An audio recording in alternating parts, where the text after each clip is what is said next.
First of all, it's very nice to see you. It's nice to see you too. I don't believe that from you.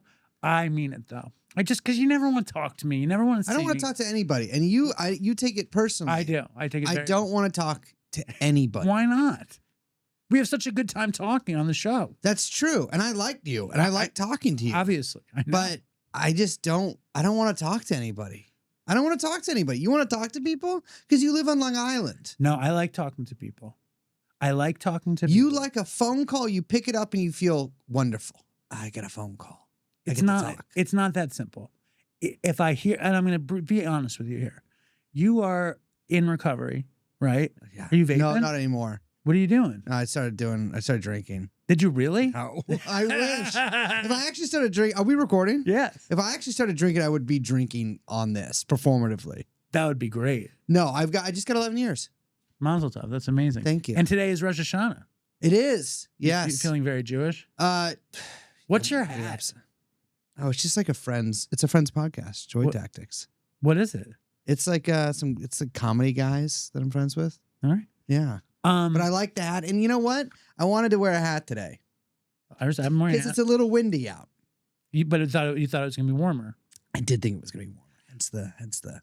I'm jumping around too much. First of all, congratulations on your 11 years. Thank you. I didn't get a chip. Why not? I forgot to do that. When's the last time you've been to a meeting? Like 2 days ago. But why didn't you go to do the thing? Because you got to go to chip meetings to do that. And none of the meetings I go to regularly are chip meetings. There's no anniversary meeting at that spot? There is, but I actually missed it. I missed it this month. Because your spot is a treasure trove of dopey guests. Your spot. Where I go to? Fucking Bobby Dukes. That's true. Dude from fucking Thursday. Yep. Fucking my friend Casey. Yeah. You know Casey? I don't know if I do. He's red hair, red beard, covered with tattoos, skater. Maybe. Probably has about as much time as you have. Anyway, let me get back to the point, which is talking. Yeah. You're an amazing talker. Oh, wow. You love to talk. No, I don't. I do. I like to talk for work and I like to talk. But sometimes when I'm at home, I don't like the cell phone. You don't like talking on the phone. It's a Yetzer Hara trap. A witch? Nothing. No, break it down. For me, I'm like, a lot of times I'm at home, I'm working on the show, and then I'll get a call, and I got to pick up the call, and God knows how long that's going to be, or a text message. The text messaging is really actually what drives me crazy, because I get about 50 different people text me a day, conservatively, and I can't answer all those, and so it's just because then you start an open-ended conversation with somebody, but anyways, so I do them all at night, late at night. I'll text, but no one will want to text me back. I'll text everyone back at 1:30 in the morning. I don't like texting. I like talking. I like to walk and talk. Yeah, I like it too. I like to walk and talk. In your recovery, yes, you don't sponsor anybody. I sponsor 2 guys. So do they call? How often do they call you? Well, listen, they're not newcomers, They call me maybe once a week. All right, and you talk to them? Yeah, briefly. I don't think you talk. I do. Okay. I do. Okay. But I ask, is there a problem?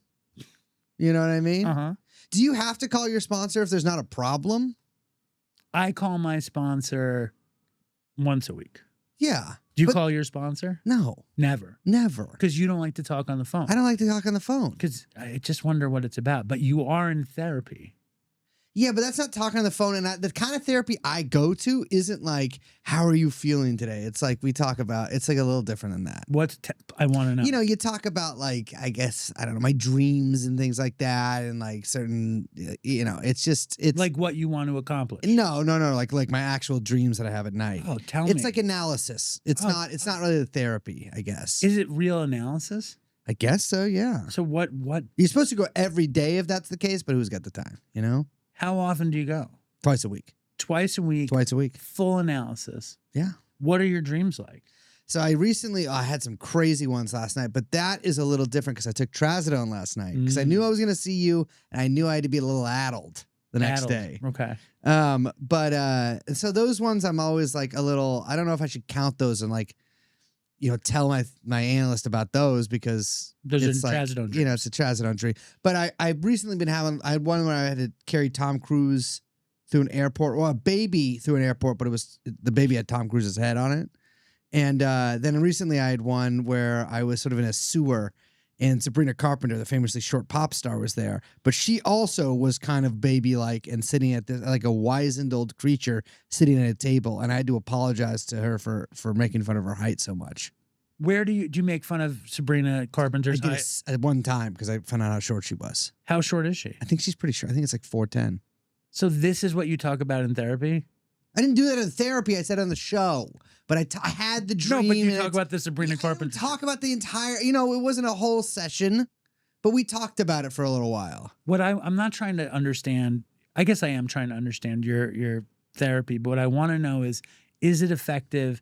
How is it effective? And what is it effective for? So my thing is with therapy is with a lot of things. I'm like, unless you're like going through a crisis, what are you doing there? You know what I mean? There's like a whole thing where I think a lot of people go to. I should become one of those like big anti-therapy guys. But like people think that you just go to therapy for the rest of your life. You know what I mean? Like AA. Like AA. But it's like, do you really need to? And I think in general, people think about themselves too much. And so I think therapy, obviously it's useful in certain contexts.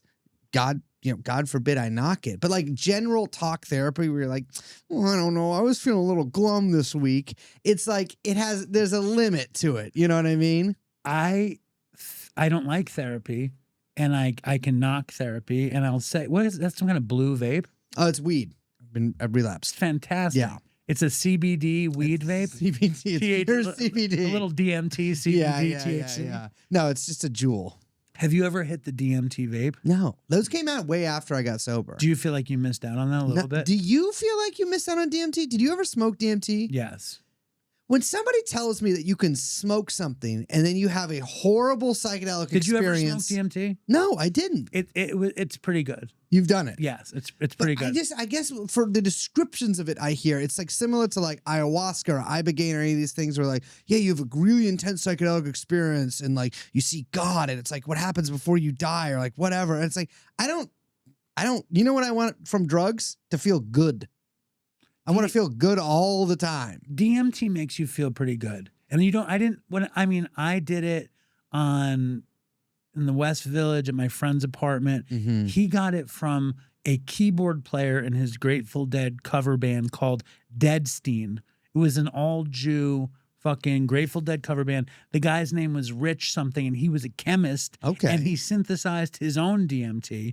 And I would go to his house, and I smoked DMT with him. And I was actually sober when I did it, and I was like, I'm willing to relapse because I always wanted to smoke. How long DMT. you been sober for? Now? I just No, at the time. I wasn't really sober. I was like, probably like a month or something. How about now? I just celebrated 10 years in August. I can big dog you a little bit. Definitely. Big time. You need any advice? Lots of advice. You don't want to give me advice, though. No. The reason I don't like therapy is because I'm fucking always talking to people anyway. Yeah. So what am I going to do? Pay someone else for the conversation I just fucking had? Yeah. But you're not talking to people.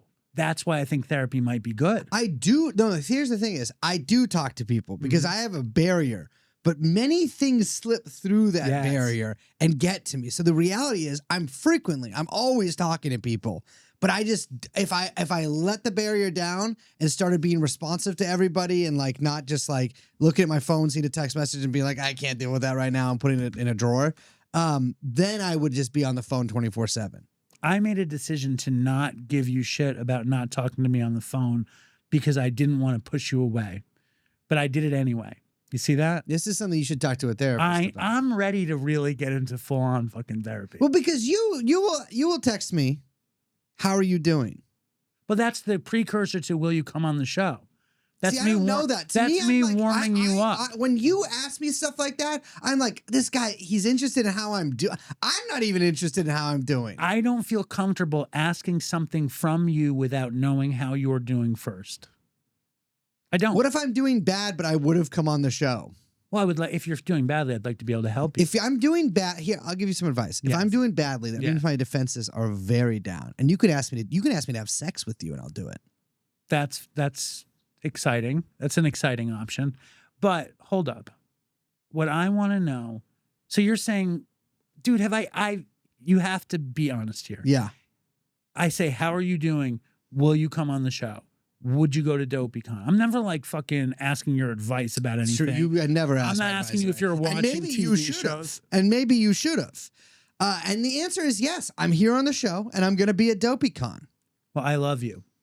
I love you. No, you don't. I love you. I love you. I really do enjoy spending time with you. The second you come here, it's like you're just so good. I listen to True and On, and I think you we're pros. You do a good job. We're pros. I think you do a good job. We're pros. And the show is a smash success this year for some reason. What does that mean? It's just doing better.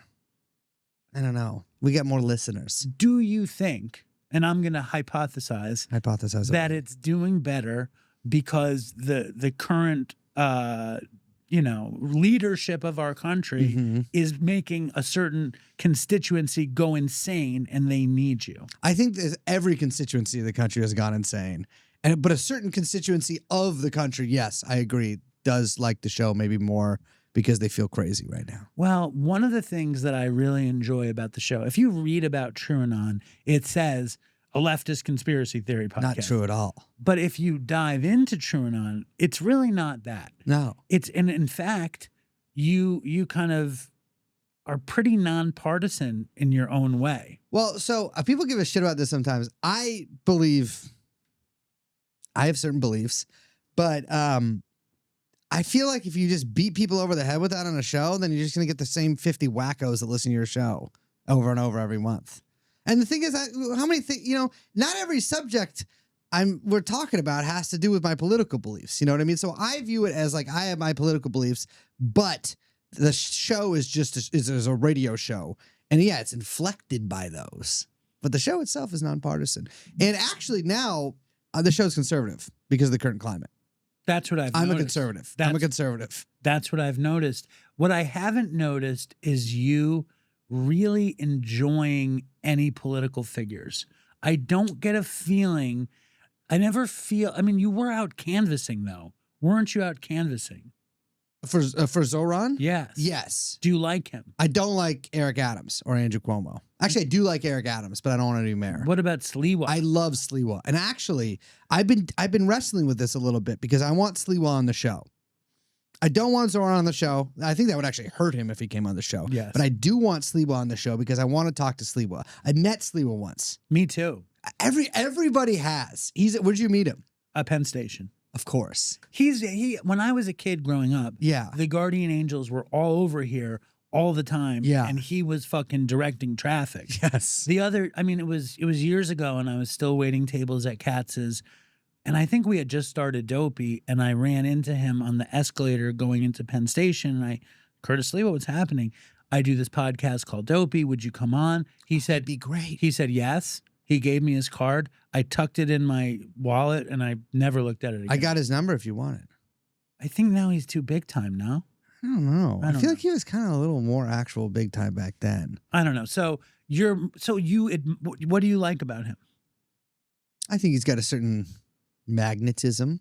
And he's a real character. I think that I don't want to really talk politics with him. I doubt that we would find, we feel like we'd probably find some common ground, but I don't know if that would make for very interesting listening. But I want to talk about love with him because he's famously a maybe overly generous lover. He's fucked too much. He's kind of a candidate for a certain 12-step program that once you enter, a lot of people go to, you know what I'm saying?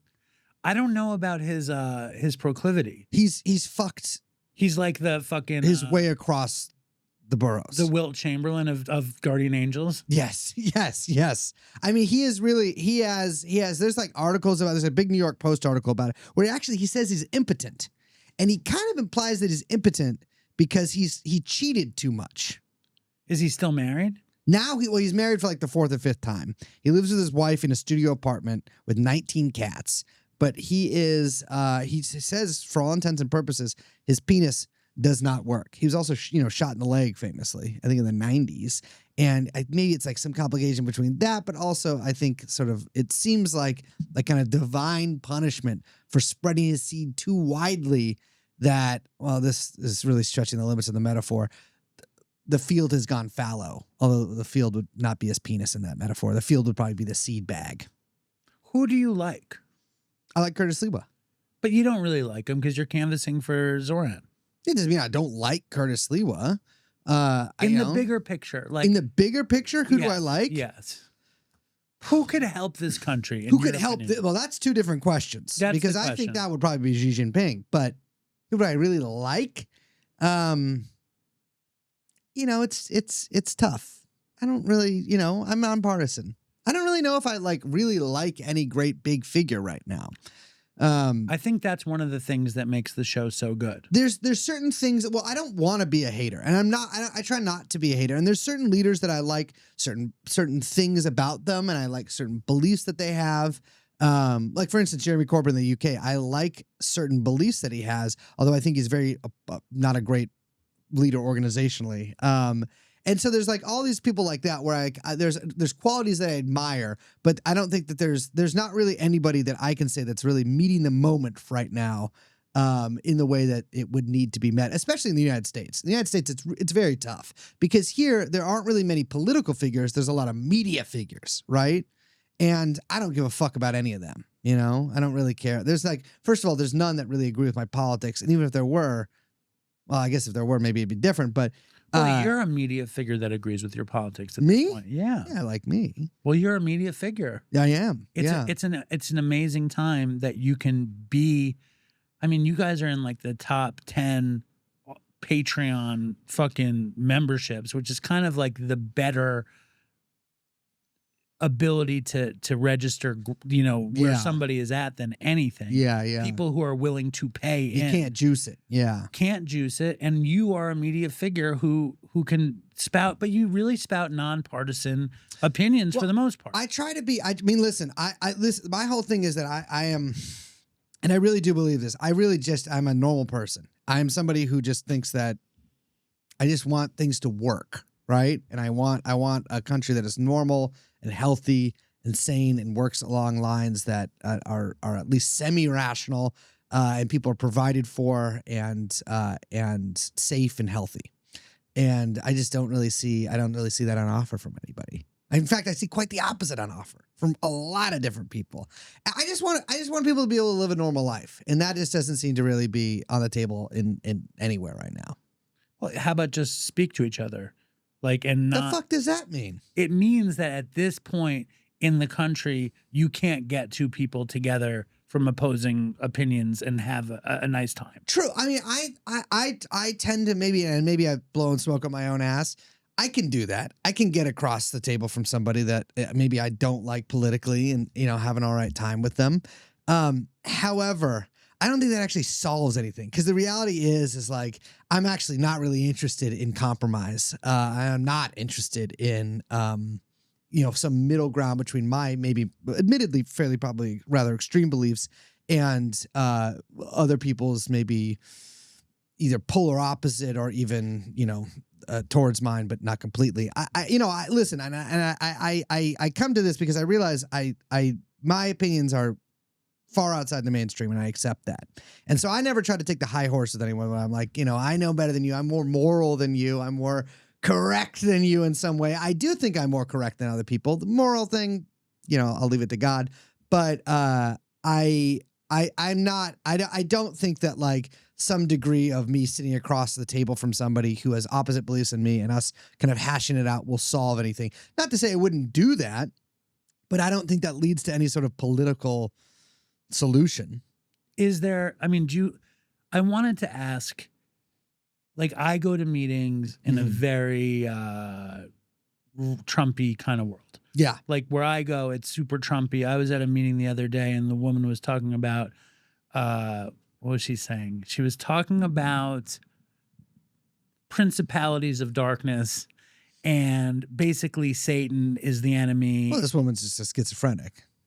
She's dressed head to toe in Yankees gear, and she's an upright member of the community. And it's where I'm at, it's very, very deeply entrenched in Trumpy world. Yeah. Also, a lot of the people that were part of our kind of dopey allies are all getting baptized now. That's God is coming back. it's like I'm seeing it all over the place, and I'm kind of like, what's happening here? I think what's happening is I think it's without a doubt that like the sort of era of like liberal hegemony over like maybe not politics. I mean, well, politics that's done, but over a lot of like media and social life, I think that is really eroding. I think a lot of people were kind of content that like, okay, well, the Republicans can maybe have a lot of power, especially statewide or, in the case of Trump being elected president federally, but at least we kind of get the culture or whatever. And I think that that's a relatively recent phenomenon, right? Like for instance, in the 80s, culture was very right wing. In much of the 70s, actually, even the 60s and 70s were like, there was this sort of backlash against it with like the hippie movements, and that sort of just like metastasized into whatever the broader counterculture was. But like, for much of the 60s, America was very right wing socially, very or conservative, I should say. Not necessarily super right wing, but no one's talking about the principalities of evil, and I think they probably were. In mainstream. Yeah, well, now. In mainstream, I mean, people were also much more religious back then. I think now what we're seeing is sort of what are principalities? I guess like states or like it was definitely like visualizing demons. I don't know what a principality of Satan would be. I guess it's like Satan's domain. You know what I mean? It's like. It's like the United States of Satan would be the sort of his principalities. I guess it would be hell is what she's describing. What I wanted to know from you as somebody who is a 12-step person, who goes to meetings in Brooklyn, I'm imagining it's not so Trumpy. No, and I don't go to like the sort of like hipstery kind of things, like meetings or whatever. So I'm sure those are very liberal. I try to go to like more, I guess, adult meetings. But no, it's not. I mean, people tend to mercifully kind of stay away from politics, which I do believe that like politics has no place in 12-step stuff. Or in recovery in general. Yeah. But does 12-step stuff or recovery in general inform your politics at all? I think in like maybe a really broad way, yeah, because like there's a certain amount of like, I got to take accountability for things. And like, I don't know if it really has affected my political beliefs because I came to a lot of them before I got sober.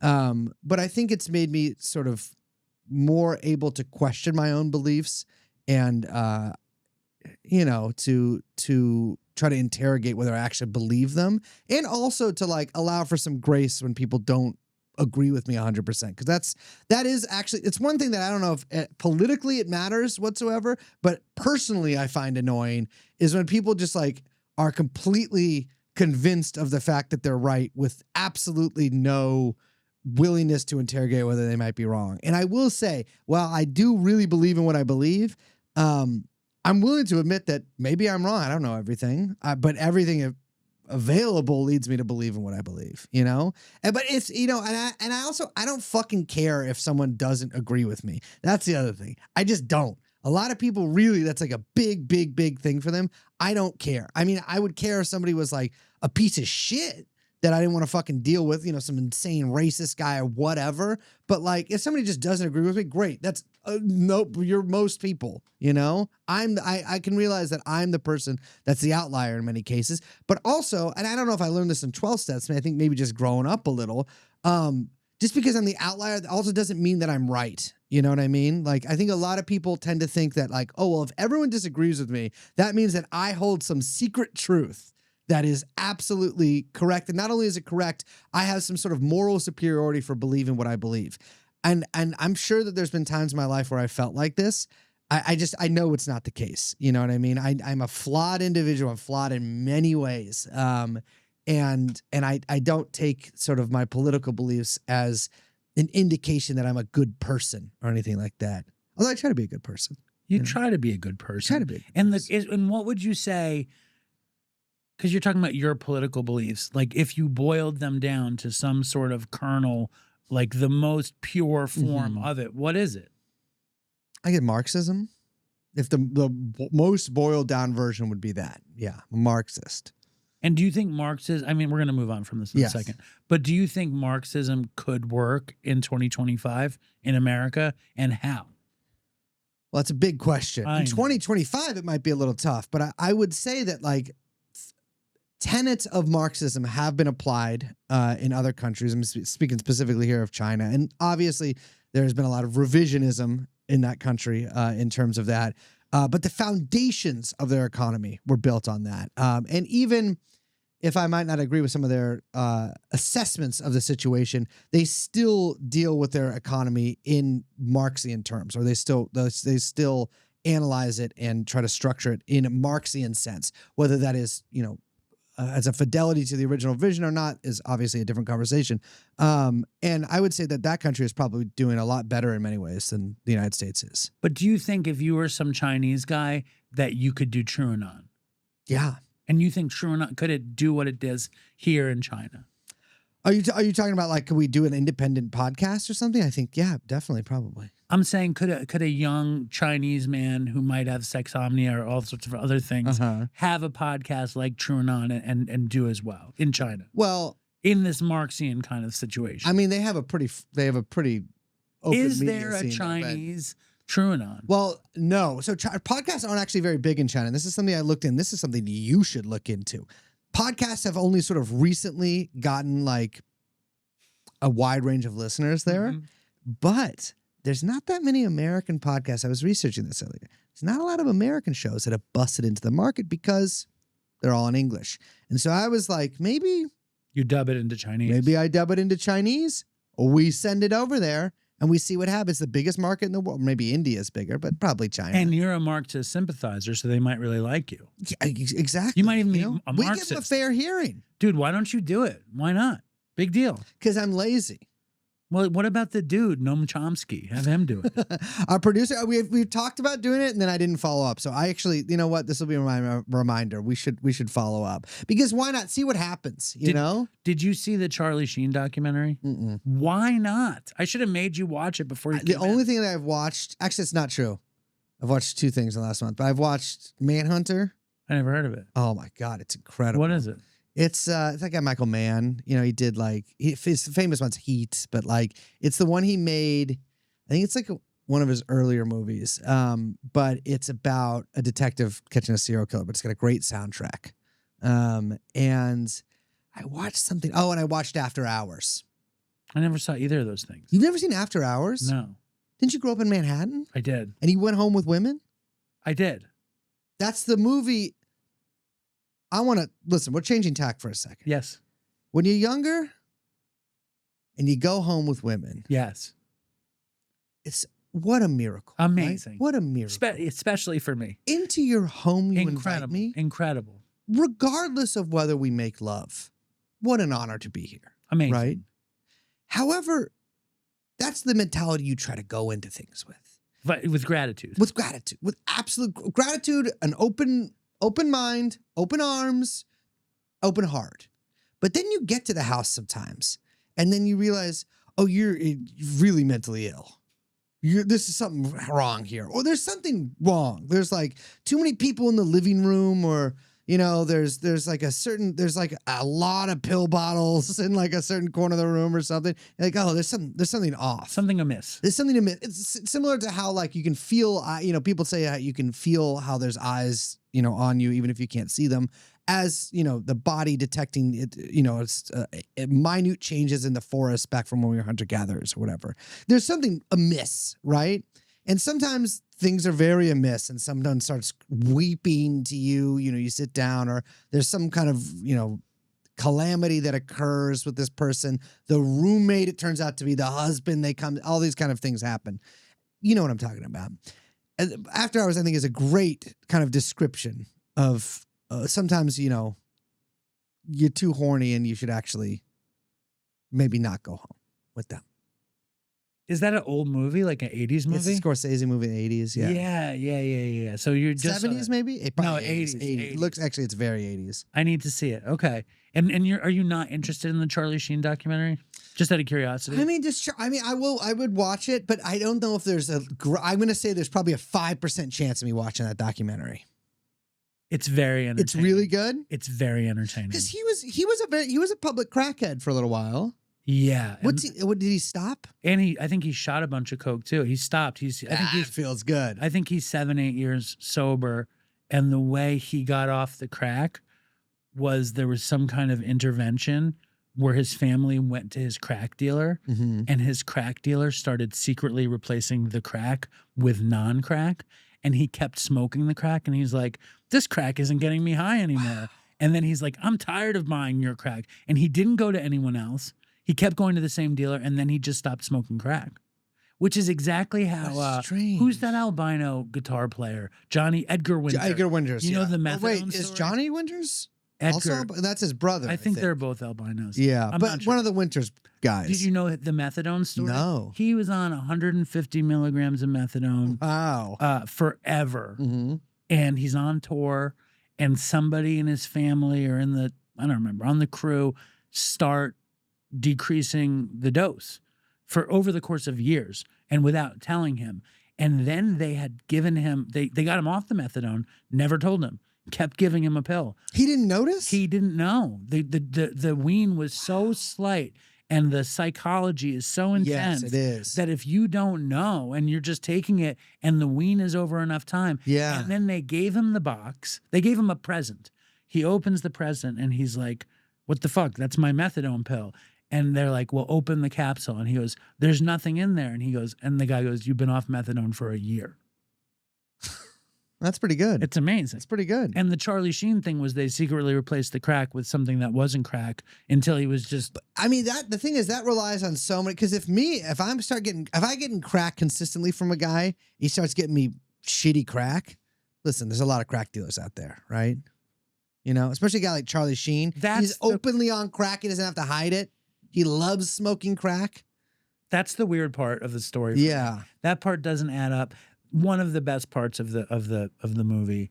The movie is well done. It's well made. It's made in just an easy watch, and it's not salacious. It's real chill. Yeah, he's like sitting in a diner. There's a lot of hand drawn stuff. Yeah, it's a lot of family feeling, and you feel that shame and humility, and also like he's been in so many big American movies that you're watching it, you're away, like Wall Street or Platoon or fucking Ferris Bueller's Day Off or whatever, and then all the sitcoms. But he's crazy, and he tells a story about like he had this girlfriend and he goes to get her. She's like trapped in some house, and he goes to get her from the house. He rescues her. He has to take his pistol out, and he knows the name of the pistol. You'd know the pistol, some sort of semi-automatic gun. A gun. And he goes inside and he takes her and he brings her home and he puts her to bed. And in the morning she wakes up and she's like, I need to get better. I need to fix. And he's like, okay, he has a ton of coke. And he had never smoked crack.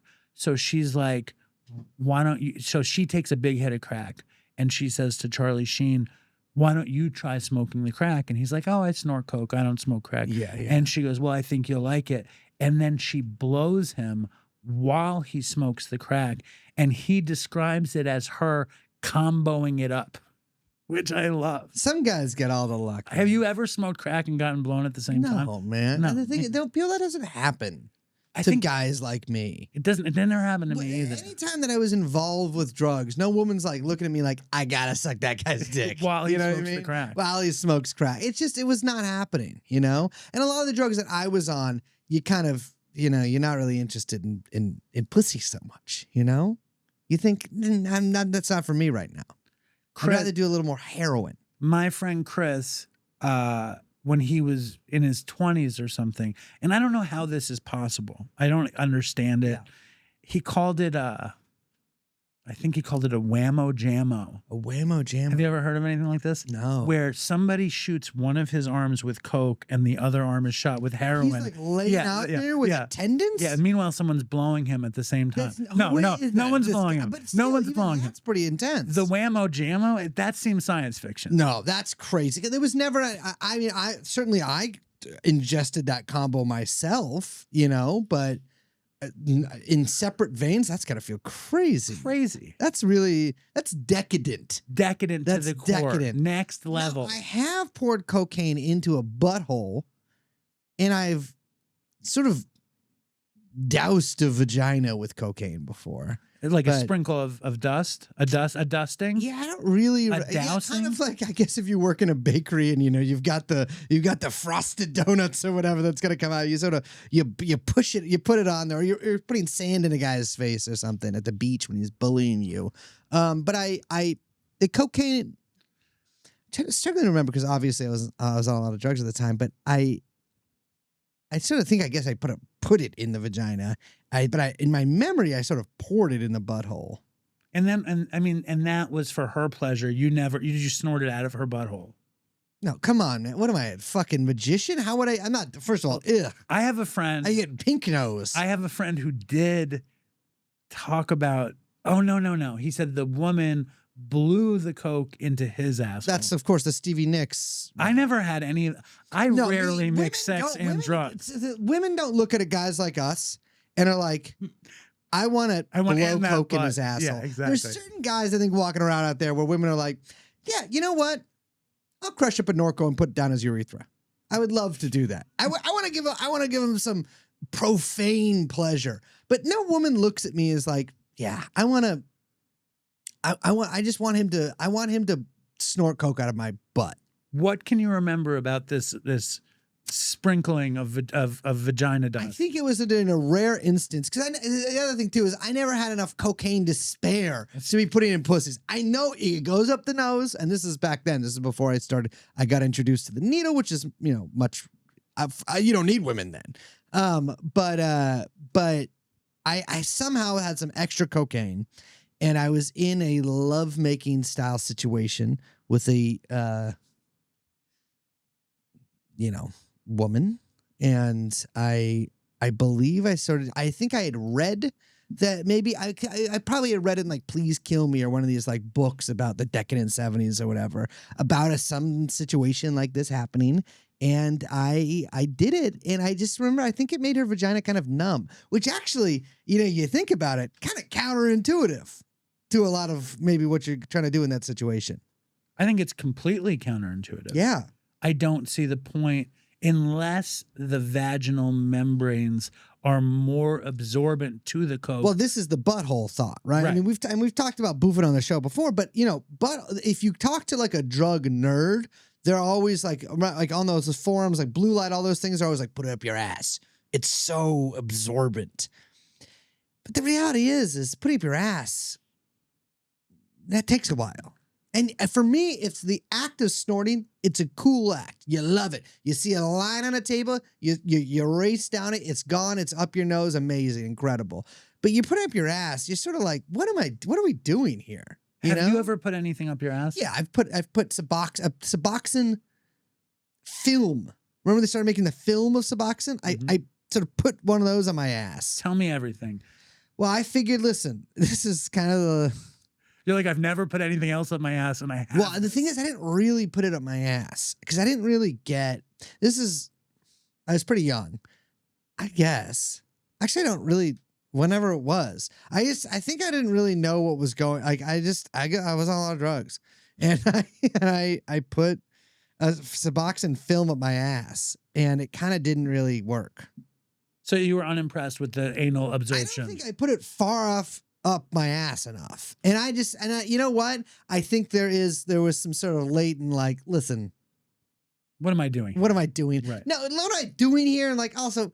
What am I doing putting something on my asshole for, I don't think I've pushed enough for stories with ass play and turkey basting. Well, so I think there's a lot of people. I mean, listen, I'm sure you've hung out with enough drug freaks to know that when you're on drugs that are not, let's say, at cross purposes with sex, right? Like heroin destroys your sex drive for the most part. And you're like, not really. In the beginning, it's fantastic. In the beginning, it's fantastic. You're a stud, yada, yada, yada. But in the beginning, everything's fantastic. And then you're like, get away from me. The only reason that there's you're going after women is so you can maybe rip them off, right? And or because they maybe keep you company, or they keep you company, food. They feel sorry for you. Yeah. Oh, I'm gonna help you. Yes. Yeah, et cetera, et cetera, et cetera. But I'm not charming enough for that. So that only worked in a couple of occasions. But I think with certain things, like when you're on a lot of crack, maybe or a lot of coke, For me, cocaine, there's a certain limit where you reach where, frankly, your penis is just not really, it's just not in the game so much anymore, Coke dick, they call it. See, that's what one thing Sean Penn says in the Charlie Sheen documentary is that one of the reasons that Charlie Sheen had the problems he had was because his penis worked with the coke. See that? Yeah. And I think there's probably some people like that who are physiologically able to make love even in a studly manner, maybe more so than prior on cocaine. And I'm just not one of those people. But when you get like that, I think things get so dirty and nasty that really you're like, you've been on coke for 3 days. You're with some fucking, whatever kind of girls hanging out with Charlie Sheen. You're just shoving shit in the butthole, right? Like you just like, that's like, you're just putting shit in assholes because what else are you going to do? You can't like go to school. You're not like going to work at that point. Like there's only so many things in your house and you're probably going to put them all up your asshole. It's a very specific kind of drug addict that gets to do that. Exactly. And like for instance, Hunter Biden, right? Hunter Biden is the kind of guy who's like, I'm smoking crack and some girl's jacking me off with her feet. This was not an option for most people. If I'm smoking crack in my house, like, and there's no one who's going to touch my penis with their hands, let alone their feet. I don't want the feet, but it's not even it's not an option, right? But there's certain kind of guys who I think they get, it's like how gay guys really rock with meth, right? I did meth for not a long time, but enough time probably to give me some neurological damage. How long do you think? Like a year straight, basically. A year and a half, but like a year really heavy usage. And even then, it's like, is that really heavy usage? Or like, there's guys out there who are like full-time tweakers. For me, it was a way to make the heroin have a little more legs. You know what I mean? Totally. And it felt good to shoot, but I didn't really like being on it. But it felt good to shoot only in that it really did something. Yeah. I mean, have you shot meth ever? Yes. I mean, it's crazy. It feels nuts because it feels, to me, it was always, and I was like, oh, interesting. I get how this is kind of a gay drug. Because my butt would speaking of butts again, my butt would be like, ugh. It would have like a little pulsation. It would be a pulse there. Yes. That I'm like that. In my head, I'm like, this is what poppers are supposed to feel like. But poppers always just made me feel kind of like. Amyl nitrate? Yeah. When did you get those? Oh, I used to hang out. I mean, he's still my friend, but there's this bear guy that I knew who, I guess he collected rare poppers or something, but he would have these giant things. He used to cut my hair. What do you mean bear guy? You know what a bear is? Like a big furry guy? Big furry gay guy. Yeah. Okay. He played this band Limp Wrist. But he was like, he was like one of the boys, but he would give me poppers from his collection. Just to do, because we just you just do them. So all my friends we would do poppers all the time, but none of us did it in like a sexual manner, except my buddy. Well, I won't say his name, but a buddy of mine did fall asleep jacking off, snorting poppers, and he burned his leg because the poppers fell on him. It's tough stuff. But I used to do poppers all the time because you just you buy the poppers and you just sort of sniff It's the them. chemical in the popper that burned his leg. I guess so. Yeah. See, I never did poppers. Never? No, I don't think so. But there's a thing, like I have this recollection and I don't understand it, that there was a time that I had access to Quaaludes. Like it's not possible. Are you 65 years old? No, I'm 51. No, you could have had access to Quaaludes. There was this weird moment I think in the mid 90s. That seems right. And they called them lemons. But I don't remember. You ever took them? No, I did. I just don't. It's like I have so much blank space in my drug taking career. It's like a shadow in my mind. Did it happen or didn't it? And there are some people I could ask about it because I'm very curious. What's the story with you with the gas? Was it Galaxy gas? Well, we did a show about Galaxy gas. What's the story with that? So I've done a lot of gas, but I was introduced to Whippets in Austin, Texas, by my friend Dan, And I'd seen all my friends doing whippets a lot, and I was like, this is stupid. You know, I'd rather do something more refined like Oxycontin. But eventually I was like, you know what?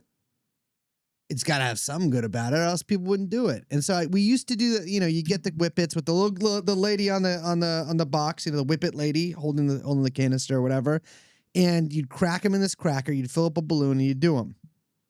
Sort of a multi-step process.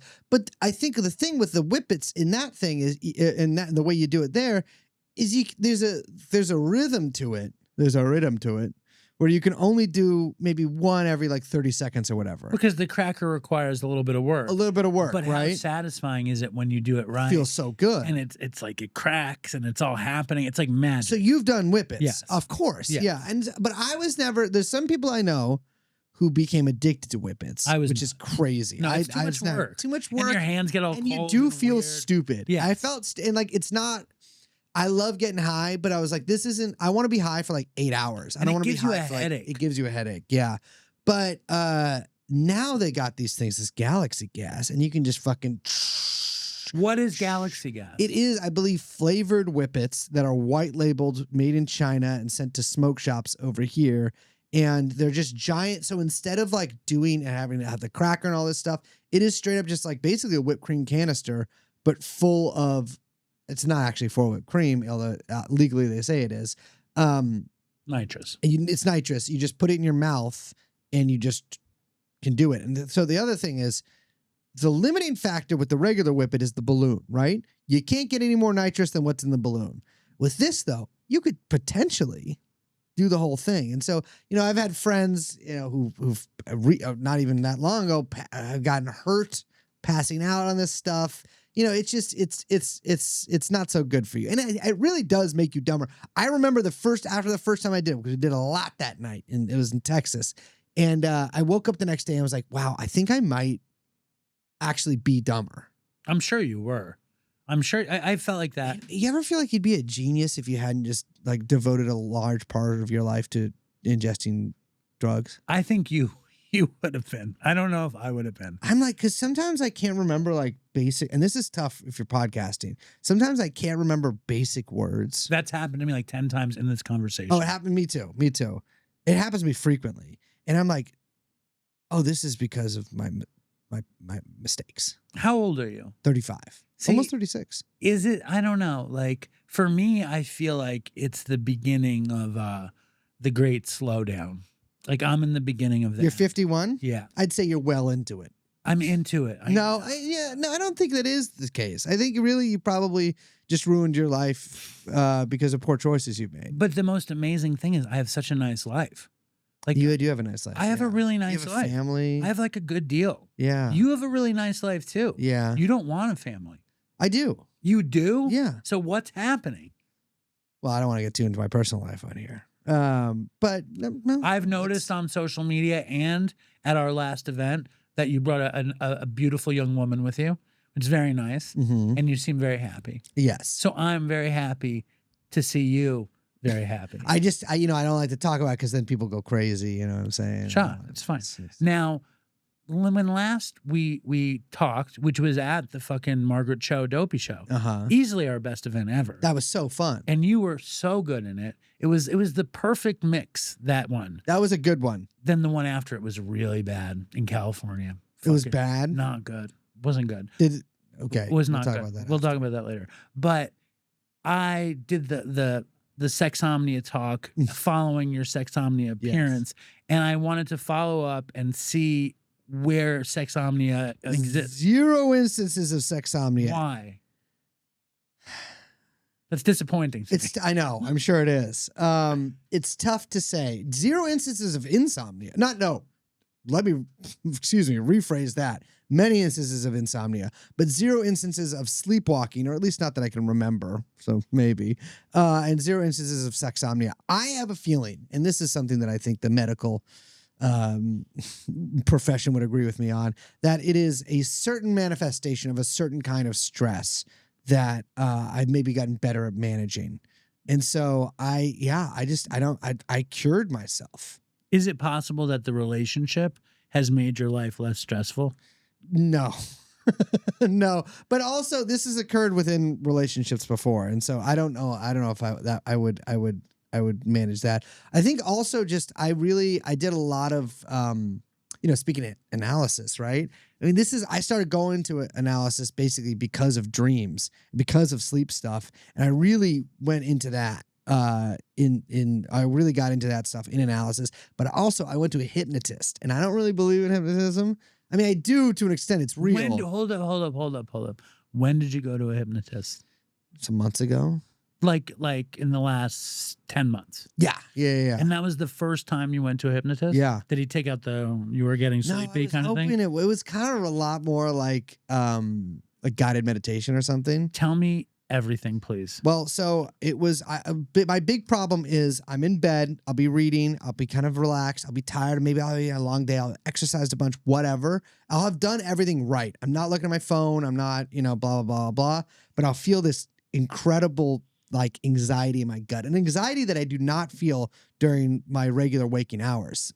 Obviously I get anxious sometimes, but I'm not walking around like, ooh, this is something that visits me at night like a phantom, and it inhabits like a certain area of my gut. Mm-hmm. And it's really I had it last night, actually. It's really tough to get around. And so I just went through these sort of certain meditation kind of ish, hypnosis-y kind of things in order to kind of get away. Because a big thing that happens is these like intrusive thoughts, but not the kind of intrusive thoughts that you're like, should I jump in front of the subway car?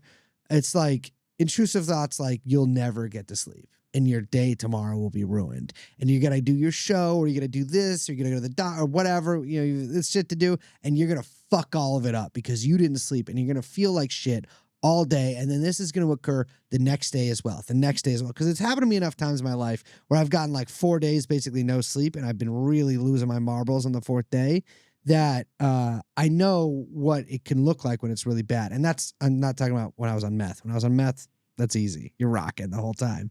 And so, there's certain like meditative techniques you can do to try to get rid of that. And I know some of them from before. There's certain like DBT techniques or whatever to use.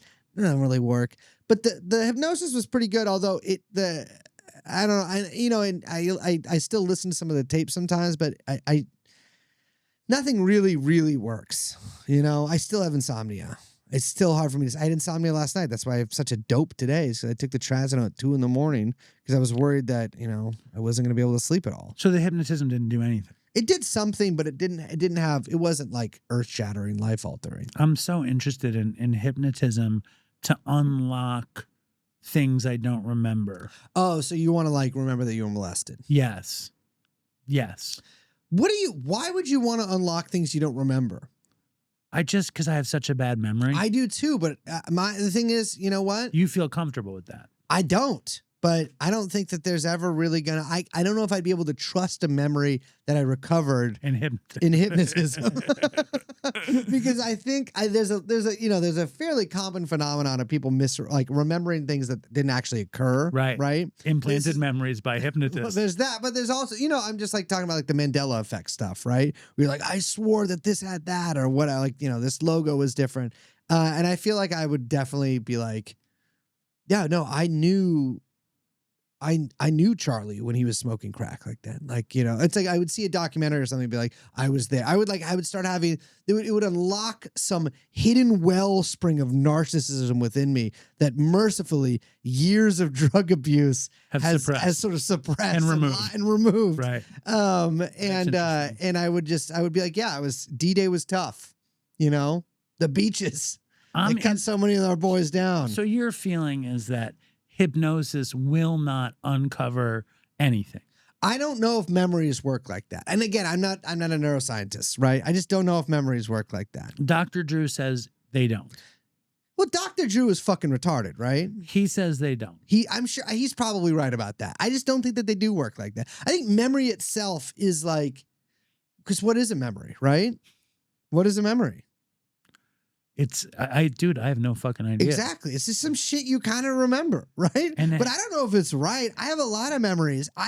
This happens to me frequently. I'll have a lot of memories and be like, This is why I can never write a memoir, because I'm always like, did that really happen that way? But that's not you should write a memoir and it has nothing to do with that. Oh, But the interesting thing is, it's like, what is a memory? It's like as though there's tape in your brain, Exactly. which there is not. There is not. There is no like photograph. Like what the fuck is going on in there? Exactly. It's really interesting though. Like I have memories of shit that happened that I know did not happen. Give me one. I'm trying to think. I had just had it on the tip of my tongue. I have memories like that too. Because there's a memory that's a dream that you've told as a story. Yeah, that it changes becomes in your yeah. It's crazy. It's it's the thing is, like, it's not like they're crazy stories that I'm like, and I was at Woodstock or whatever. I remember it's like minor things where, like, a friend was present that he actually wasn't there for, or something like that. You know what I mean? But how do you? Maybe his memory is wrong. Exactly. I have a memory, and I know it's not true. Like, and it's just such a dumb fucking memory. This whole apartment used to be painted green. The living room was green. The couches were rainbow. It was a 70s like super land. Mm-hmm. And at some point, they painted it white, and they moved all the furniture into my parents' room. My sister went to stay with someone else, and I slept in my parents' room with the cat. I was talking about story isn't going to go anywhere good. I was talking with my parents about something exciting that was coming up, and the cat was on the bed. I hold my hand up, and the cat high fives me. There's no way that happened. It could have happened. Yeah, I don't think the so. cat could have touched you. Yeah, it's possible. In my head, it was like a real thing. And then I have all the molestation stuff. Of course. The molestation stuff just, it's like, what the fuck happened there? Yeah. Was there a molestation? There must be. You're like a guy who's like, IV heroin addict. I had to have been molested. You don't feel like that? Do you feel like someone molested you just don't remember? If I add it all up, yes. I don't feel like that. No. I was briefly molested, as in, like, the molestation itself was rather abbreviated, but it did technically. A guy grabbed my crotch once when I was 14. Who was it? Was it lead singer of Screwdriver? Was it lead singer of Screwdriver? Yeah, I was sucking his dick in the car. No, and that's how he drove off the road. But I was a runaway. I was in LA. I probably told this story on the show before. And this very naive of me. I was 14. This guy was like, he didn't look like a pedophile, though. Obviously, had to recalibrate after that, and he probably did. I think I was just like really good. I'd never been to LA before. I was sitting in front of. I was on Hollywood Boulevard, and this guy was like, "Hey, I used to be a runaway. You can crash on my couch tonight. I can kick you to services in the morning." And I was like, well, a pedophile wouldn't lie to me, would he? He would probably just say, I'm going to molest you. And then we get to his house and he offers me a beer. And then I was like, no, that's not right. How old are you? 14? 14. And I took the beer, but I didn't drink it. And I'm sitting on the couch and he puts his hand on my penis. And I take it a knife and What'd you say? Probably something really rude. I just some said, like, homophobic slur. Well, I don't know. I don't have a memory of that, but there's a limited range of vocabulary they might have as 14 to deal with certain situations. Yeah. And I probably said something to that effect. But I know that I was like, give me your money. And I think I took like $40. That's amazing. And I took the beer out of his fridge. He touches your penis. You take out your knife. What kind of knife was it? It was just like a butterfly knife? No. I never. No, that was always like the autistic kind of knife to me. That's like a knife that like a kid in school is playing with. No, it was just it was a flip. Like you flicked it open. Some shit I fucking probably got at a smoke shop or like a friend gave me. But it was big and it was it was certainly, it could have cut it. I really am glad I didn't have to do. I never stabbed anybody. Glad I never. Seems like a nightmare. And I think he was sort of so shocked that happened that you're 14. You take the knife out and you say, "You give me your fucking money now." Fucking money. And he does. I said, yeah. I mean, yes, he does. He does. And how old was he? I don't know. Frail man. Anywhere from 20 to 50. Frail. He wasn't a huge guy. No, he had a ponytail. That's all I remember, which I'm like, It's an implanted he memory. didn't look like it. No, that is a real memory because we went back and found him. How? Well, so I was a runaway and I was in LA for 2 weeks. I ended up staying in, I think, Redondo Beach with these kids, these punk kids. And my friends came down from LA, and I was driving back up with them when we made a stop in Hollywood Boulevard. We went to this guy's apartment. He wasn't home, but we fucked up his door. And then we saw him outside, and we chased his car down, and we're like throwing bottles at his car, but he drove off. But I remember the way he looked. See, my molestation memory is a melange. It's okay. I have a memory of being very young. My parents worked at a summer camp. Yes. I have a memory of being very young and fooling around with a kid, a boy who was younger than me. Oh, so you molested? Yes, I was the molester. Well, he was like a year younger than me, and we were little. We were like 5. However, and this is where it gets weird, and I probably shouldn't even talk about it on the show, but we're talking about it. We're talking about it. In my memory, we like made out, and I came. In my memory. You didn't. Right. Okay. Then fast forward, my parents had a very, very, very close friend of the family who I called Uncle, who lived in Brooklyn Heights, who was a principal of a school, who I'm not going to say his name because my dad's going to get very angry if I say his name. Yeah, don't say his name. Who would vacation. He's dead. But he would vacation in Thailand every summer, like for extended periods of time. Okay, yeah. And I mean, that is a data point. you know, we didn't know his sexuality, but he never had a partner of either sex. He was very close friends with our family. He'd come over for every holiday. We all called him Uncle. He was close with not only me and my sister, but our cousins. He was friends with all of this extended family. He had a sister, but he was disconnected from his family. Then when I graduated college, he let me stay in his apartment in Brooklyn Heights when he was in Thailand. Yeah. And I was in his loft bed and I found a book, How to Pop a Boy's Cherry, in the bed.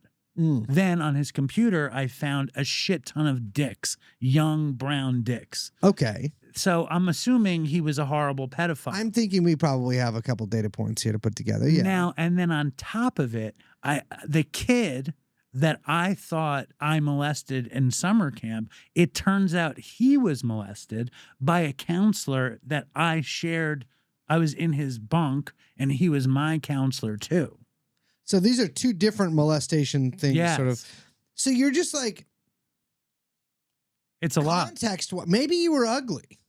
Well, no, I was a devastatingly good-looking boy. But you're just like, there's no way I wasn't molested. You don't have any memories of being molested. No, none.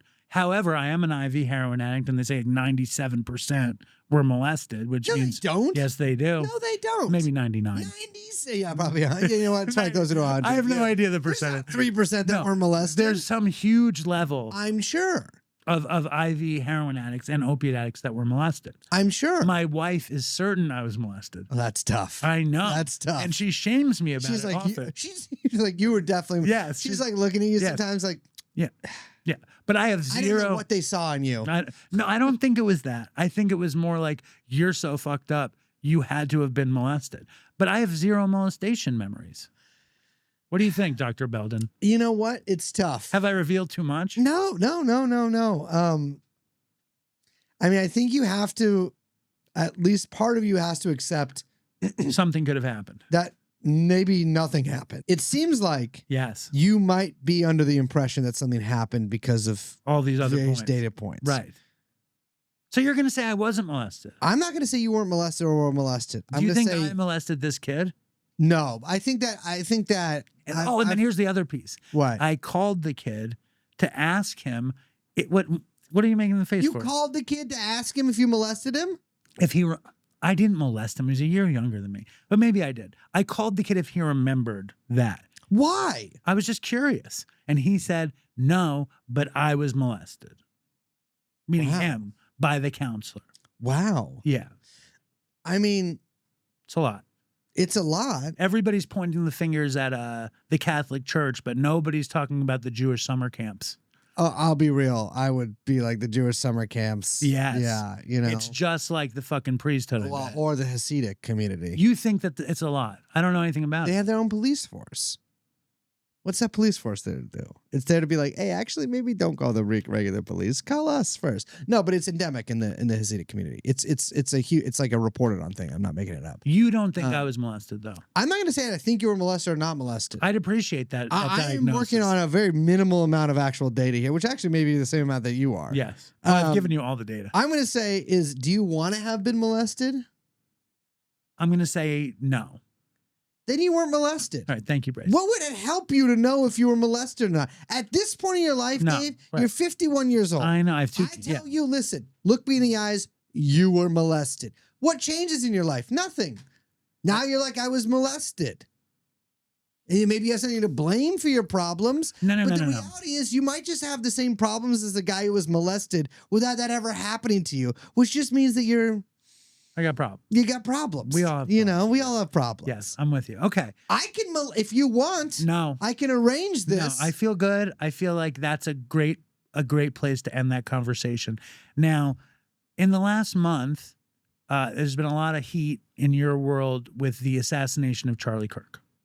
Charlie Kirk was killed? What is it annoying to you that you've had to cover this so detailed? Because I listened to your Charlie Kirk show. Oh, we've done two now. And you've done a lot of work around this. Well, I know about the guy, right? I never even heard of him before he got killed. Yeah, you should. I mean, honestly, it's you're good on that is right. That you haven't. Dude, you want to hear something really fucked up? What? I don't know if you know this, but wherever people used to come up to me and say, I wish you would die. No, they would say publicly. Are you Ted Cruz? Oh, I see it. They would say that to me. I see how one could think you were Ted Cruz, but I could see someone be like, you kind of look like Ted Cruz. Somebody came up to me and asked me if I was him. And then after that, there was a cascade. You are, I will say this in the least complimentary way possible without still technically being a compliment. You are in much better physical shape than Ted Cruz is. Well, that's fantastic. You know what? For a guy of your stature, yes, you're not in bad shape. Yes, thank you. And frankly, you're visibly Jewish. Yeah. So I'm not, and Ted Cruz is not. You know that's what what I mean? I always said. And so it's the people. Whenever people say stuff like that, it's like you can't possibly think this is actually Ted Cruz. That's what I would say. That's what I would say. I said to the guy, "How could you possibly think that? How could you both know who Ted Cruz is and but think also I'm be him? dumb enough to think that the guy that you're talking to right now might be Ted Cruz?" Thank you. But then when Charlie Kirk was killed, 3 people, 2 of whom were Dominicans at Katz's, and 1 of whom was my kid, said, "You look exactly like Charlie Kirk." Your kid thinks you look like Charlie Kirk? I think she was. How old's your kid? 15. She thinks you look like, maybe she's guy blind. Wow. Anyway, so you say more Ted Cruz. I would say more Ted Cruz. You don't look anything like Charlie Kirk to me. Maybe they'd say you have the pallor of a corpse, perhaps. You don't look like Ted Cruz to me. Or you do look like more like Ted Cruz than Charlie Kirk. Very complimentary.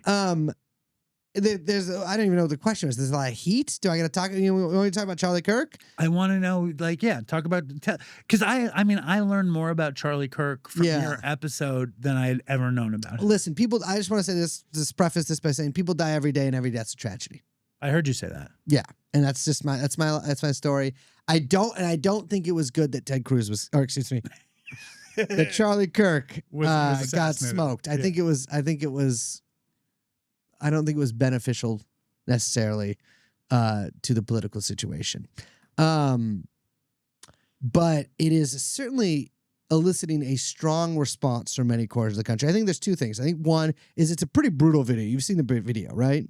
Well, that was the worst thing, is that I was picking up my 7-year-old from karate, and the sensei, who's hardcore Republican. He's like, check this out. He goes, come here, check this out.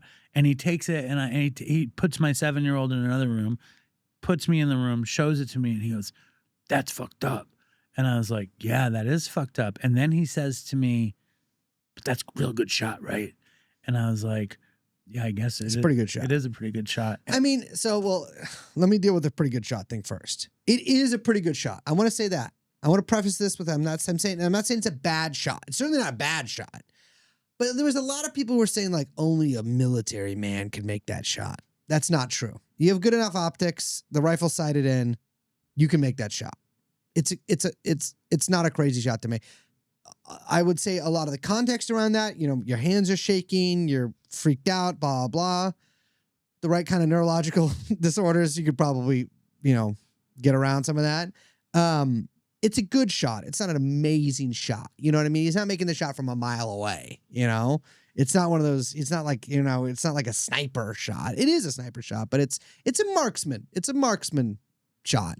But and it's a stationary target. However, it's a tough video to watch.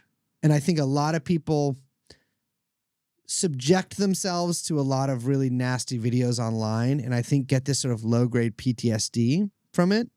I think a lot of people sort of make themselves crazy watching Instagram Reels, basically, or whatever, Twitter, etc. There's kind of gorier stuff on there. And I think this, with that also emotional connection that some people have due to his politics and his being like kind of, a pretty prominent media figure. And then also the sort of shock of just a major figure being killed anyways, kind of that combination creates a lot of like high emotion and fear and et cetera, et cetera, et cetera in people. And I think a lot of people are feeling that right now. I for the first day, I was kind of like, wow, this is crazy. Now I think, it's sort of fading a little bit. I think the political fallout from this is going to be seized upon and used by the government in ways that I think people might not like. Like what? I mean, I think that there's going to, as far as we know right now, and all available evidence shows us the shooter was acting alone. But the government is still kind of going after all these other organizations, maybe, or they say they are, but I think they really want, and you can hear that in the way that people are talking about, like, they killed Charlie Kirk. Well, no, this guy killed Charlie Kirk, but okay, but you need a they, and so the they have to be basically people who've been like, their rhetoric has been too harsh on guys like Charlie Kirk. Well, Charlie Kirk's rhetoric has been pretty harsh himself. And I hate this bullshit that people do where they talk about, well, the other side, and listen, I say this as somebody who is not on either, I'm not a liberal or a conservative, right? Or maybe I'm both. But, these people are like, well, they talk in these sort of pugilistic or these fighting terms about us. Well, everybody does that because that's one of the main metaphors for politics.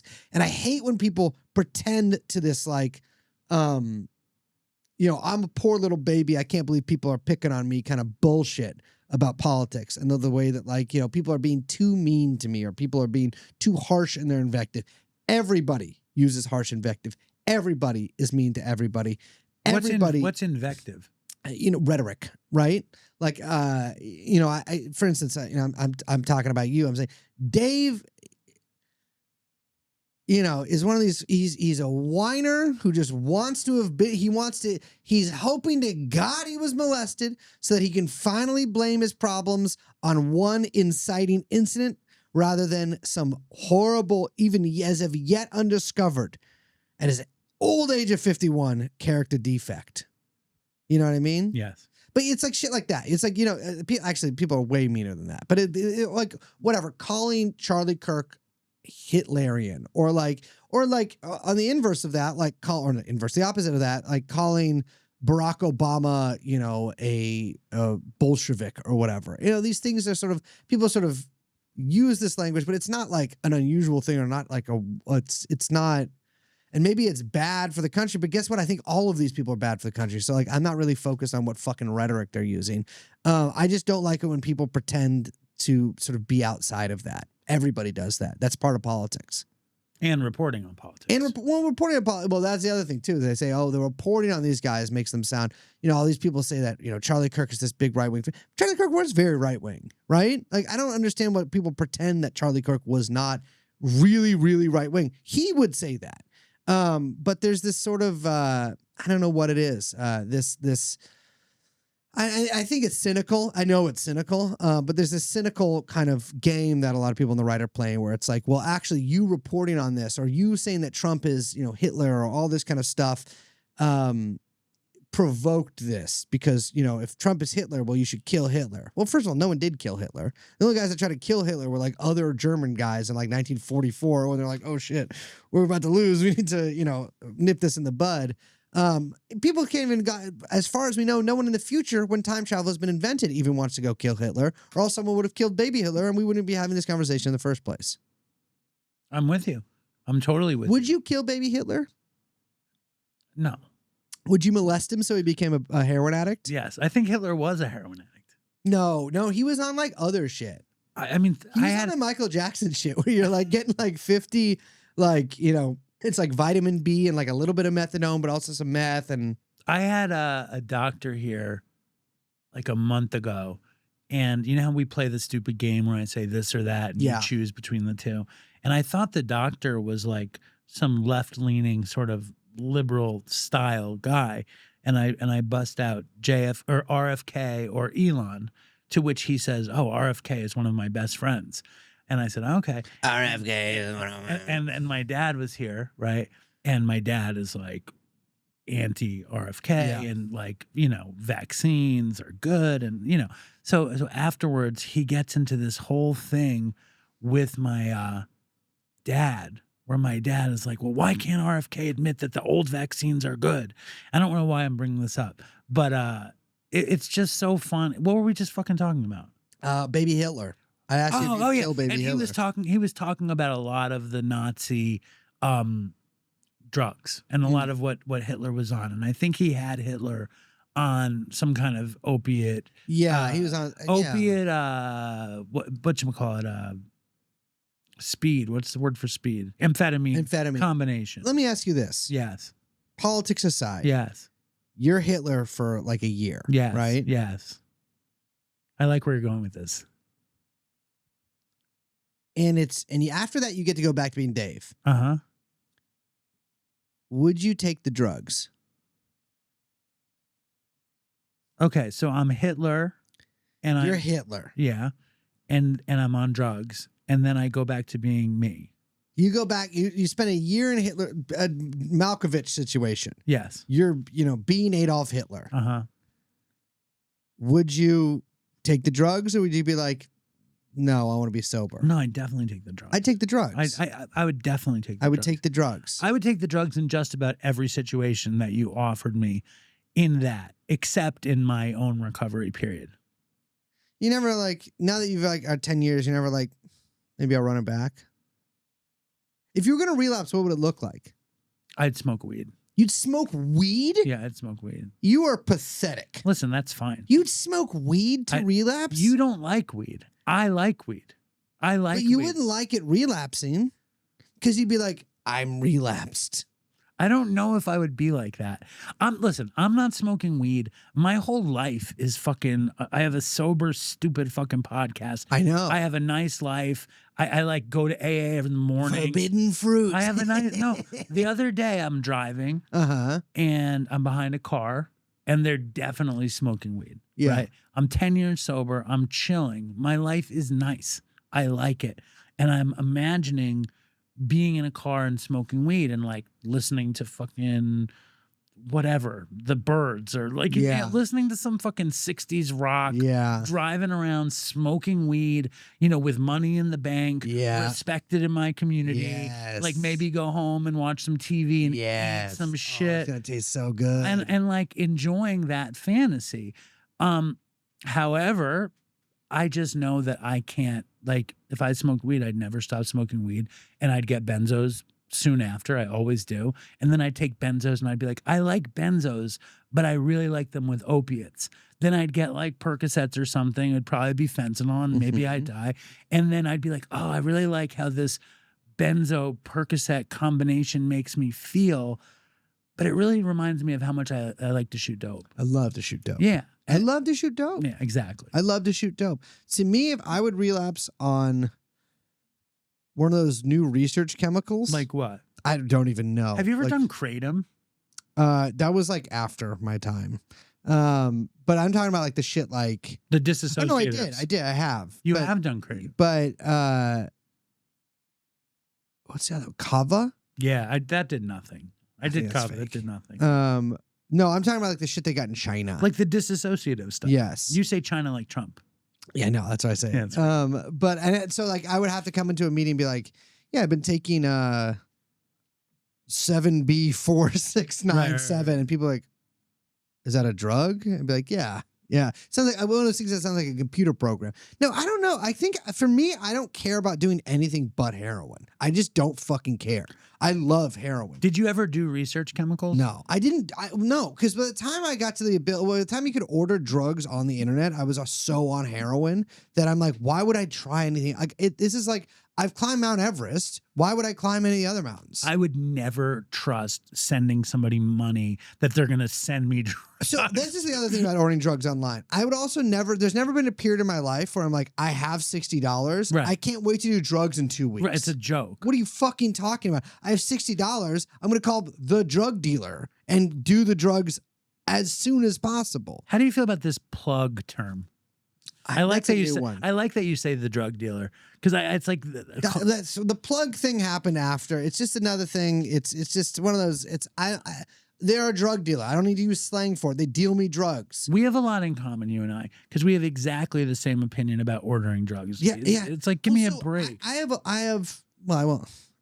There's a lot of people here who work at what are called serves, which are like a very New York thing. And you can order drugs in New York. What are serves? That's like where they bring the drugs to you. We just did not have that in the Bay Area. Oh, I had it. I had it here. I only had to cop for a tiny bit here. Tiny bit. See, that's crazy. I had a cop. Well, I mean, I had a consistent guy. I had different consistent guys. Consistent is maybe a little too polite a term for it, but I had guys that I go to who had shit that I trusted. I wouldn't just go cop randomly on the street. But in New York, I was aware of the phenomenon that you could actually call a phone number and a guy would go to your house or wherever you are and sell you anything from coke to heroin. And that to me is just that's a New York. I'm like, you guys really had it good, because my whole thing was like, you'd be calling your guy and he'd be like, wouldn't pick up. And, you had to go take the train somewhere and fucking wait around for him for 45 fucking minutes. Or barring that, you just had to go walk to the Tenderloin and try to find the least, like, the guy who looked like he at least have something that could kind of get you high, In LA, the system was so refined in downtown LA. Like everybody had the same heroin basically. And you knew you were going to get high. You knew you weren't going to get that high. Here, it was like the connect was amazing because they came to your house and they better be fucking good. Yeah. But one thing I'm really interested right now is like everyone is saying there is no heroin. There is only fentanyl. About that. Yeah, that's true. Well, don't you think it's interesting because the real rich junkies are getting the heroin. They're getting the heroin. I want to know those stories. That's what I'm looking for right now. I mean, yeah, that's like, I've always wondered that too. Like what the heroin that Keith Richard did, or probably maybe still does, like where's Keith Richards' heroin coming from? You know what I mean? I want to know. Or are they just doing like straight medical grade, like, powdered, or like, well, not even powdered, like liquid Oxycontin or something, like have people, like really rich people, already moved on past heroin? Or are you getting like pure uncut, like from the earth, organic Erewhon heroin? I think my thought is that there is this incredible wealthy drug addict, and if you're one of them, Dopey Nation, please send in an email or a voicemail to dopeypodcast@gmail.com and a picture of the bank account.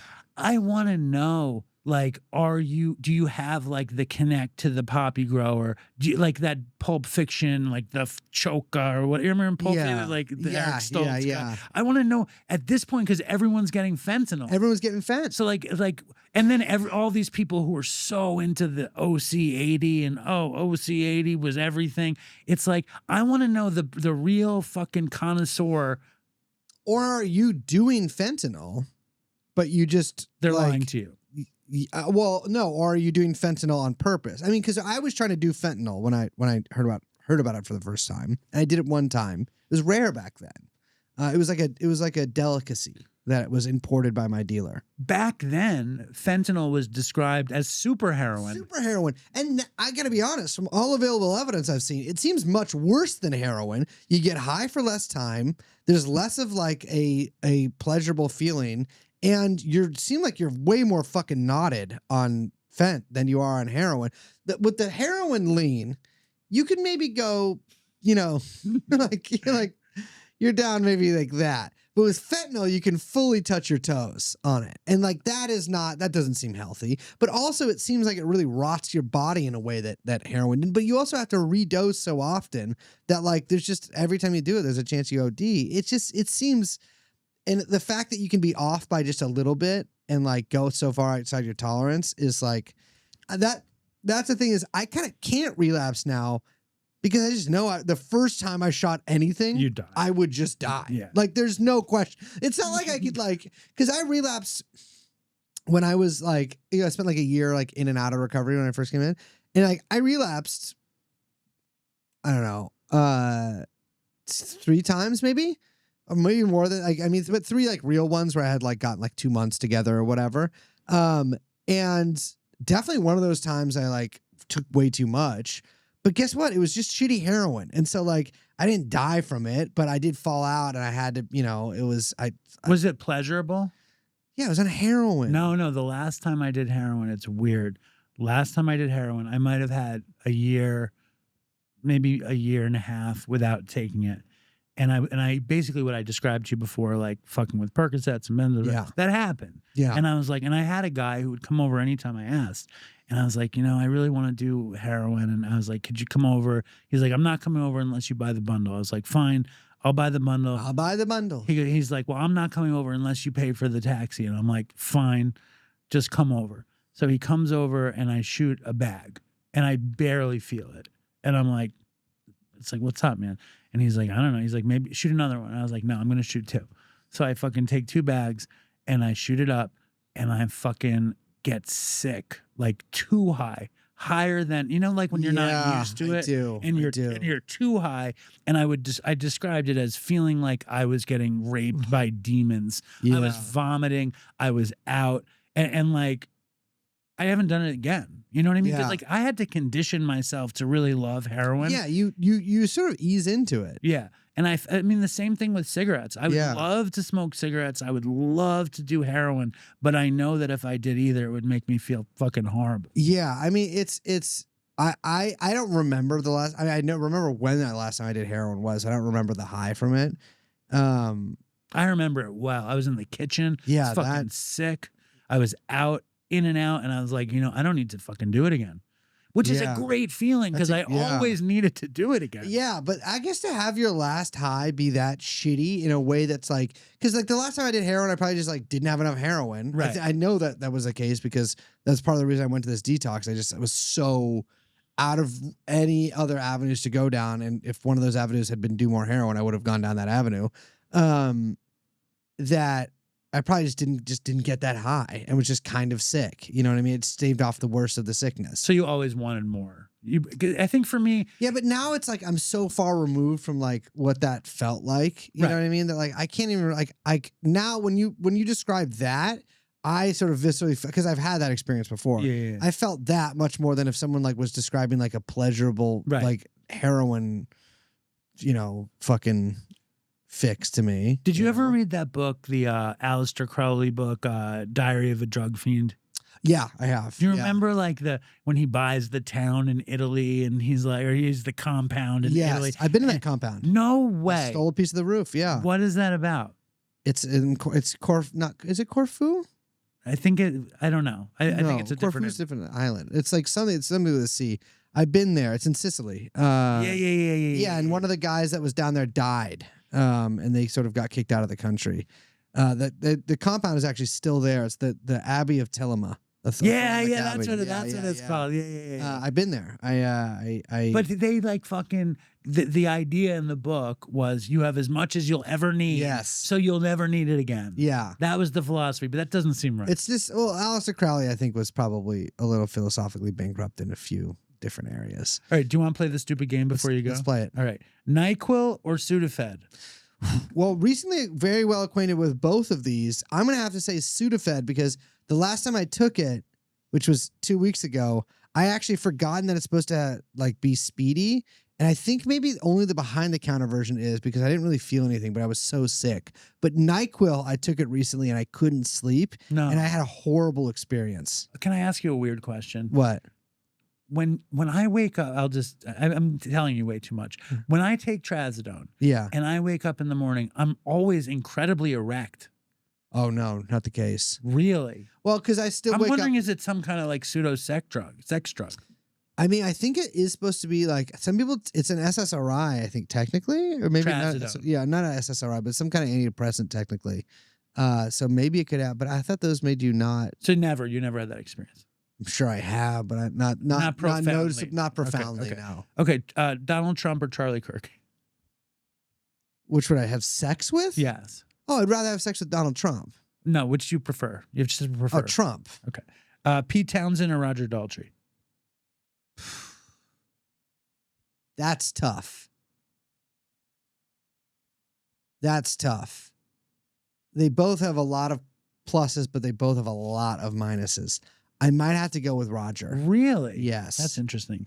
What's a Pete Townsend minus for you? I tend to associate Pete with some of the shit from Tommy, which I don't like, but I might be wrong on that. I mean, Quadrophenia is one of my favorite records of all time. Pete is probably more of the modish of them, but I think that Roger Daltrey's vocals on that album are like incredible. I hate Tommy, however, and I don't know why, but I just associate that Pete with. it's yeah, all Pete. RFK, It's all Pete. RFK or Elon? RFK. I hate Elon. Elon, I think, is one of the worst people that's out there. So Why? RFK. I don't like anything about him, from the way he looks to the way he acts to what his companies do. Martin Luther King or Malcolm X? Malcolm. Che Guevara or Fidel Castro? Che. LSD or ecstasy? LSD. Fang or X? X. Fentanyl or car fentanyl? What the fuck is car fentanyl, I think it's dude? stronger. It's fentanyl you die while shooting up in your car? You die when you shoot up in your car. Well, what would be car fentanyl then? Very good. Harley Flanagan or John Joseph? See, that's a question that I'm not answering. Okay. And I like them both, and I think I can fix them. I think I can fix it. I tried to broker That's never the going to happen. Cro-Mags You tried to reunion. broker that? I tried to broker it. What made you think that you could do that? I don't know. How far did you get? Harley was sitting right there. Harley was sitting here, and he said he would do it if, he would do it for the money kind of thing and for the fans. And then I asked John, and he got really angry at me. Yeah. And I cannot believe you didn't see that coming. And then I decided I'm not going to air the Harley Flanagan interview because I feel like it's betraying John. Listen, I just want to say I really it's not my business what those guys get up to. And I really love the Cro-Mags, and I wish everybody involved in that the best, but I'm scared of both parties. Yeah, me too. Frankly, I'm scared. Can I ask you a question? Like, Yeah. if you're me, Yeah. all right, and I might have to take this out of the show. If you're me, like, I know, I just was playing Howard Stern, and he would try to get the Ramones get it, back I get together. it, I Whatever. get it, I was just I having get it, fun. I I had get it. access. I get it. Figure, why not? The chance you might. Yeah, I can why not? take it. At DopeyCon, Cro-Mags reunion, what a fun idea. What a great idea. Let love rule. Why not? It turned out that was not going to happen. No. And like John Joseph came to DopeyCon. Yeah. He's been here twice, and he's been on the show 4 times. Yeah. Nice guy. I met giving him at guy. DopeyCon. Yeah, loving man. So nice. Am I a pussy to not air the Harley Flanagan, or am I a friend to John Joseph? Like, help me, guide me. So I would just, first of all, never find myself in this situation. I know, because you don't talk to anybody. No, I do. But I would understand that this is an issue of some degree of sensitivity Yes. with some parties involved. Yes. And I would never pick a side, Right. but I would make sure that I was not on a particular side. You would know air what I the mean? you would air the Harley Flanagan I would show. air the interview, but I would have, I would guess I would air the interview. Yeah. Even though it would betray John Joseph. Did he say that, or you just think that would be a betrayal? He was like, "You're a fucking piece of shit. Why'd you have him on the show? You know what he did to me. You were my boy." Yeah. See that? Maybe I wouldn't then. Yeah. Maybe exactly. I wouldn't. Okay. Maybe I wouldn't. Methadone or Suboxone? Suboxone. Ibogaine or ayahuasca? Oof, neither. I guess ayahuasca because it's shorter, and they think there's less barfing. Pecans or almonds? Pecans. I like how you say pecan. Pecans. EMDR or talk therapy? Oh, I guess talk therapy. Have you ever I've never done EMDR is the Yeah. I guess I would do talk therapy, but I don't really. I've done like one EMDR thing once, but I don't think I really got it. What could I do to make you come on the show more often? You're so great.